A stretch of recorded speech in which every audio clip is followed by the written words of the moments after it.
दिल की कुछ बातें कभी कही नहीं जाती, वो बस आँखों में ठहर जाती हैं। कुछ रिश्ते नाम नहीं मांगते, वो सिर्फ एहसास मांगते हैं। हमने भी कभी किसी के लिए दुआ की थी, बगैर ये सोचे कि वो हमारे नसीब में है या नहीं। कभी कभी इंसान हार नहीं मानता, बस खामोश हो जाता है। कुछ ख्वाब टूटते नहीं, बस आँखों में चुभते रहते हैं।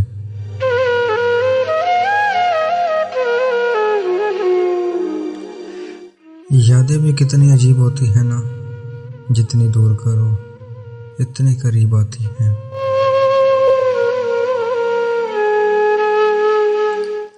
हमने कभी इल्ज़ाम नहीं दिया, ना वक़्त को ना हालात को।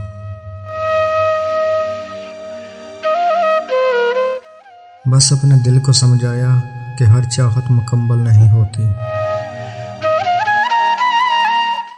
आज भी अगर कोई पूछ ले क्या सब ठीक है, तो होंठ मुस्कुरा देते हैं, मगर दिल खामोश रहता है। और आखिर में मोहब्बत कभी ख़त्म नहीं होती, वो बस दुआ बन जाती है, दुआ बन जाती है।